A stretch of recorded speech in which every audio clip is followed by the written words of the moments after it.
Okay, let's unpack this.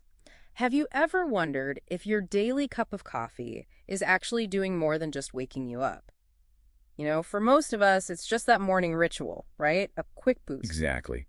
But what's really fascinating and what we want to dive into here is how the science has shifted. Our mission is basically to pull out the key nuggets from the sources about coffee's role in health, maybe even longevity, so you feel really informed. Yeah, and diving into these sources, what really struck me was just how deep these physiological effects go. It's way beyond just being a stimulant. Turns out moderate coffee drinking is linked to, well, a whole range of surprising health advantages. That's absolutely right. We need to move past some of the old ideas. The evidence we looked at consistently shows that regular, moderate coffee intake is linked to living longer. We're talking pretty substantial links to lower risks of premature death. Okay, substantial links. So how much coffee are we talking about here? And what's the science behind that? How does it work? So the sweet spot seems to be around 3 to 5 cups per day. That range consistently pops up with a decreased likelihood of early death.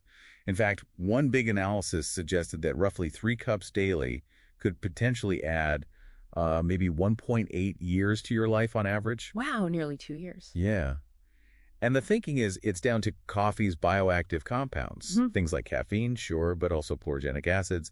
These seem to help fight inflammation and oxidative stress, which, are big drivers of aging. Okay, so living longer is one thing, but what about quality of life? Did the sources say anything about, say, brain health or heart health? Definitely. Coffee really shines when it comes to the brain. The sources highlighted that unsweetened coffee is linked to a 29 to 30% lower risk of Alzheimer's and related dementias. 29 to 30%, that's quite significant. It is. And even more striking, a 43% lower risk of dying from those conditions.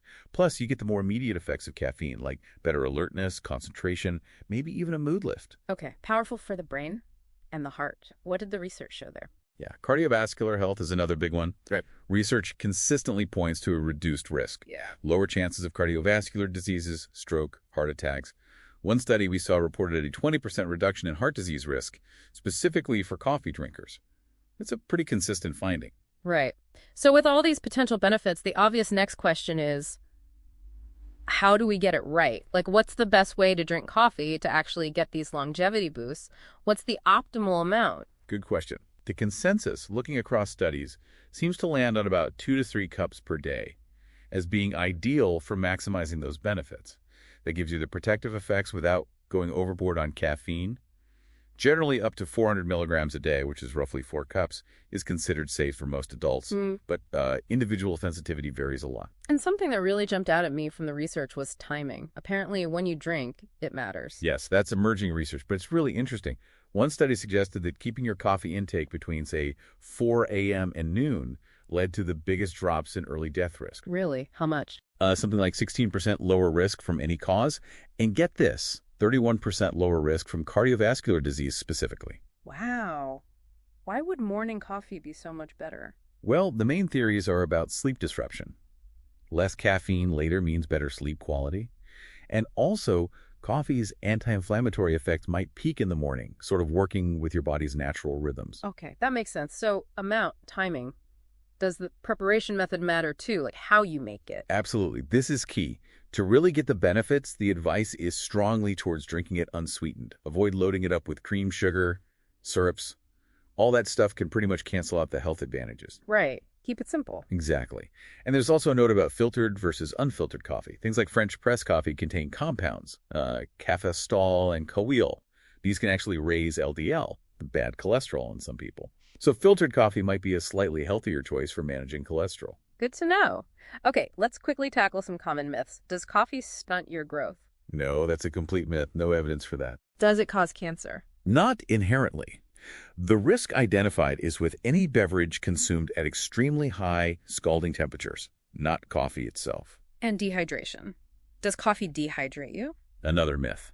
Coffee is mostly water, so it contributes to your daily fluid intake. It doesn't cause net dehydration in moderate amounts. Okay, myths busted. But we do need to be balanced. There are important cautions, right? Who needs to be careful? Yes, definitely. Too much coffee, we're talking usually more than 4 to 6 cups a day, can cause problems. Things like jitteriness, anxiety, heart palpitations, maybe higher blood pressure, and definitely sleep issues. And certain groups should be extra cautious. Correct. If you have high blood pressure, especially if it's severe. Some research suggests more than 2 cups daily could significantly increase cardiovascular risks. Also, people with diabetes, pregnant or breastfeeding women, the recommendation for pregnancy is usually less than 200 milligrams of caffeine daily. And of course, anyone who knows they're just very sensitive to caffeine. Best to talk to a doctor in those cases. Oh, and suddenly stopping if you drink a lot. You might get withdrawal, headaches, and fatigue for a bit. Right. So putting it all together, what's the big picture here? I think the big picture is that coffee, when you approach it mindfully, isn't just a habit. It can actually be a tool for supporting your health. It really raises the question, doesn't it? How could you tweak your own coffee routine to maybe align better with these long-term health findings? Exactly. So what this deep dive shows is that understanding the science behind something as simple as your morning coffee can empower you. It lets you make informed choices. So thinking about everything we've covered, what's the one thing that really stands out to you about coffee and longevity?